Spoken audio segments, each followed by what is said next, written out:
So, have you ever really thought about what happens to your body when things are happening to you? Like, what happens to your body when you lose a job or going through any type of grief? Well, our next guest is going to help us understand that. Stick around to the end because he's going to show us a really great breathing exercise. Building spirituality, family, health, and business.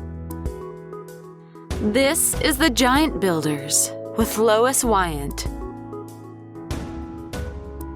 Hey, Giant Builders, welcome. I'm so glad you're here. And we have today Jason Wendroff-Rawnicki. Hi, Jason. How are you? I'm doing great. Thank you so much for having me. I'm Uh, excited to have a conversation with you.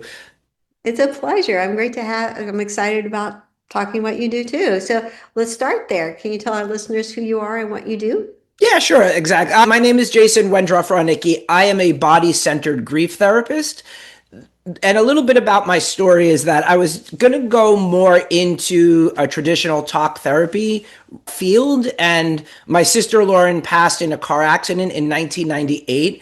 And so in the middle of that process, I realized that talk therapy wasn't going to be the thing that really helped me because I knew all of the reasons why I was feeling what I was feeling. I was in touch with my emotions, but I needed something different. And through yoga and meditation and different lifestyle changes, I started to really feel a lot better in my body. And then that was more helpful to deal with the emotions and the thoughts that came up around my grief. So I've spent a lot of time studying loss for myself and how to kind of get through that and how to find hope and joy again. And so I decided that I needed to share this with others because it was a very unique perspective that nobody was talking about. And so starting from the body, dealing with the emotions and then the thoughts. So I have a very body-centered approach to my grief and loss. Can you expand on that for me as far as starting with the body? Sure. What our body's like a recording device. And so every situation that we go through, not just grief or loss, but like whatever your biggest challenge is, it's getting stored in the body in some way, shape, or form. And so if things don't get expressed out, they get turned inward. And if we don't pay attention to those signals, then it can lead to a lot of really unhealthy behaviors in life. Like for me, it was, I overate and I had too much to drink and too much TV, too much Netflix, too many things that were stopping me from going after the life that I really wanted to live. And so I realized that if you think of your body as a way of acting in the world, then if there's blockages there, it's going to stop you from moving forward.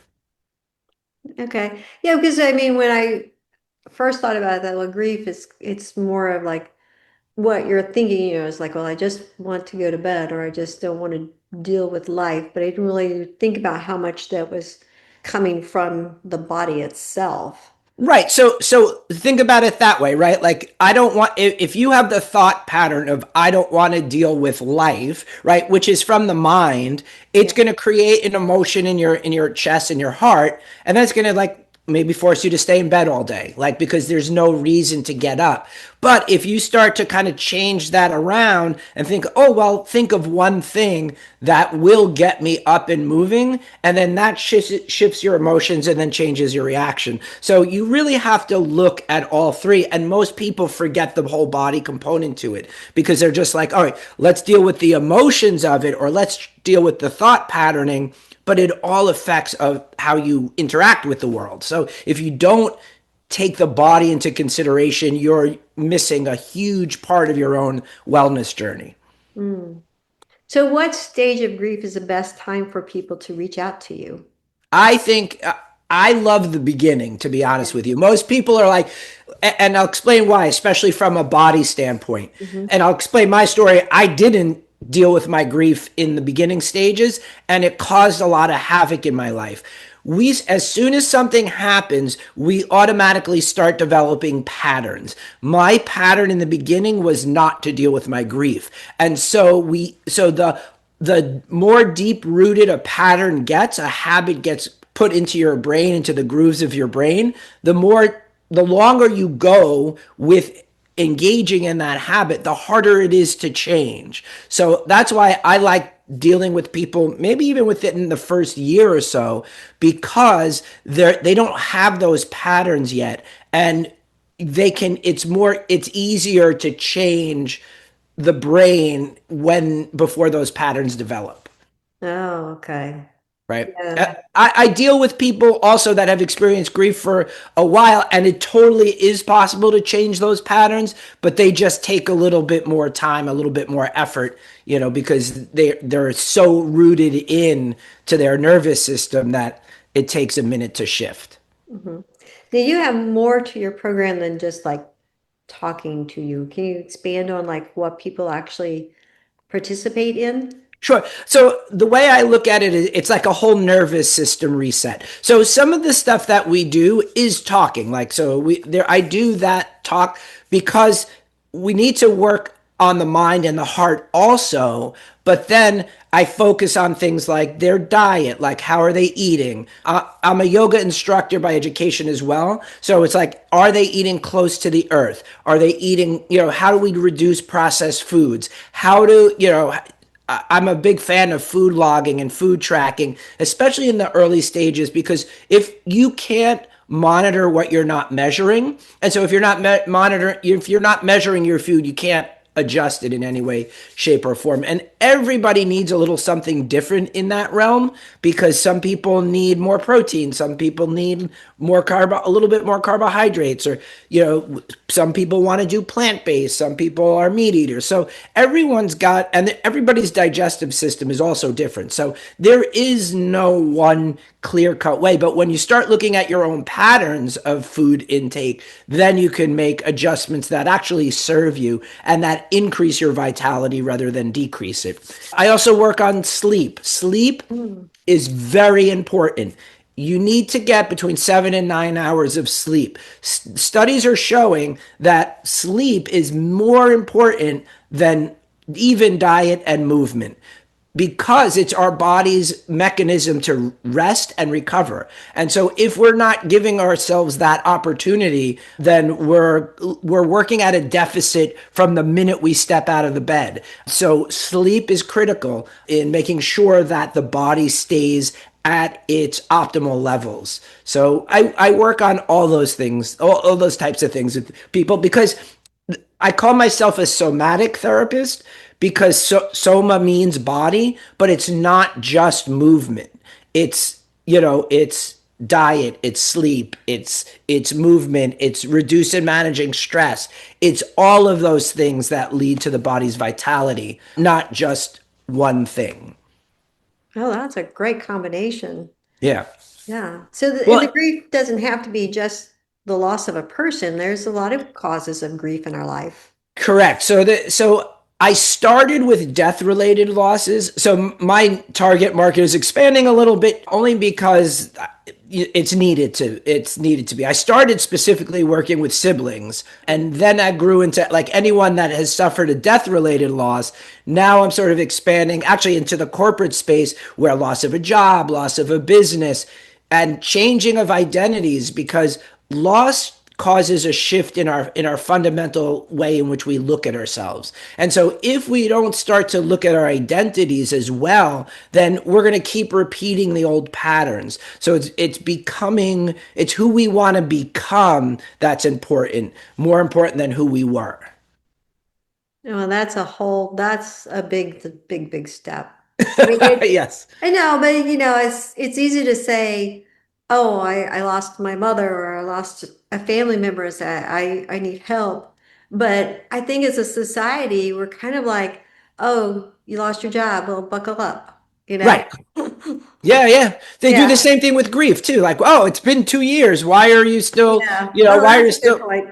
Yeah. Yep. So it's the same thing with grief and loss. They feel, oh, just pick yourself up by your bootstraps and keep moving along. And that's what the importance of having these kinds of conversations to realize that what some people can do that, yeah, and that can be a strategy, but that's not a strategy for everybody.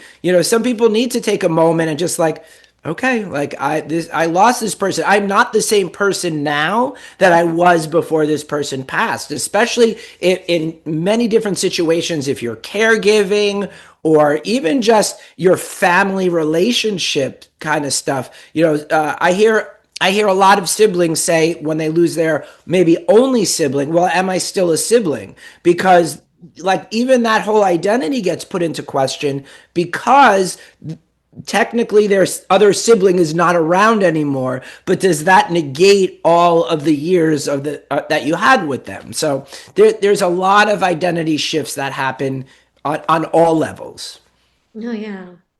Well, you participated in a book. Can you tell me a little bit about that? Sure. The book, I have my chapter, my story in a book called Faces of Grief, and it's an awesome compilation because, as we're talking about, loss is not just death related. So I represent the sibling loss. There's actually two other siblings in the book, but there's also a couple of women that have lost children, a couple of divorce stories. One lost their son to incarceration. Another one lost to mental illness. So there's a lot of other types of loss, pet losses in there as well. So there's a lot of other. The beauty of the book is that there's lots of different kinds of losses and different levels as well. Some very new and some like myself a little bit further down the line. So it's a great combination of stories that, you can read one story when it's applicable, put it on the shelf, and then if you have another loss, right, like you can pull it off the shelf and read somebody else's story. Because the biggest thing is people feel like they're alone in their grief and loss. And the reality is there are so many people that are going through the same thing and very much similar situations. So, Yeah, I mean, these are like really life happenings and life lessons.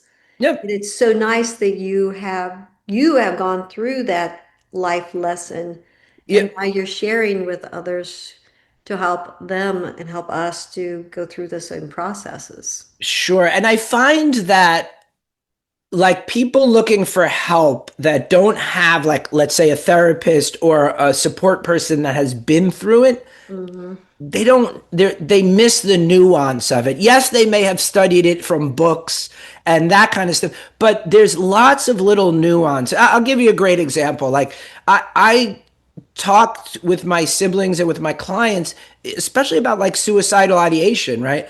It's important to talk about our view of life and our willingness and wantingness to move forward. And if we can't talk about things like that without taking it to an extreme, Hmm. so many people have thought about that in just through the course of their life. If life gets challenging and it's sometimes life is difficult and we want to sort of put it behind us, but we have to be able to talk about things like that in a very open way so that this way people know that if they're thinking those kinds of things, they're not alone in those thoughts. And in that, it's so helpful to people who are considering suicide as an option.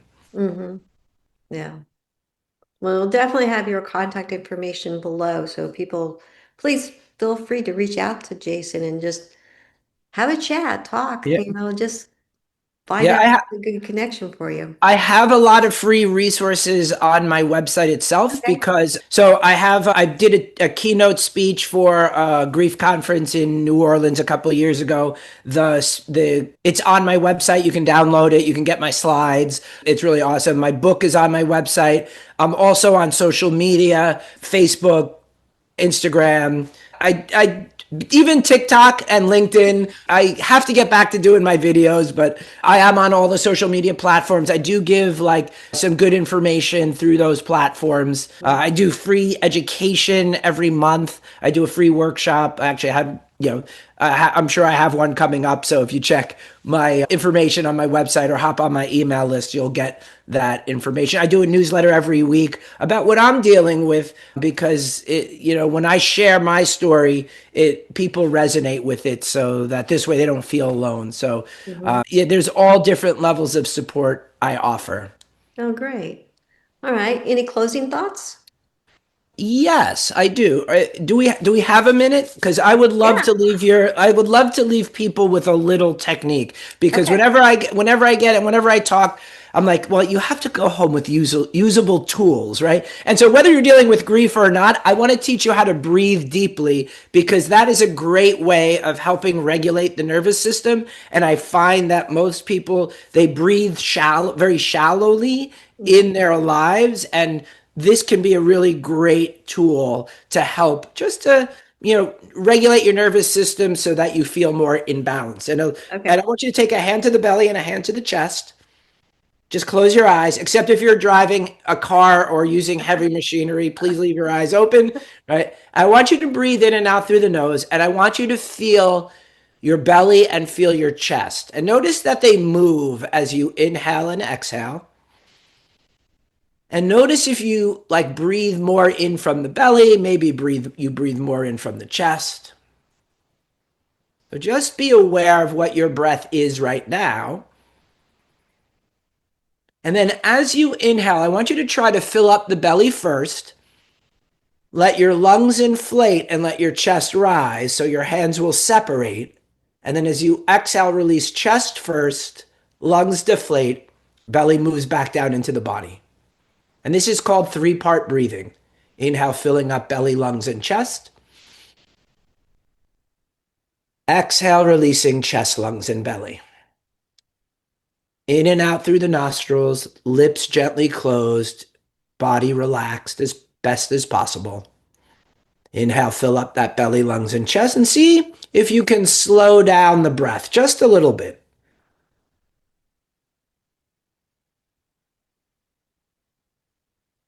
And then just take another 2 or 3 deep breaths.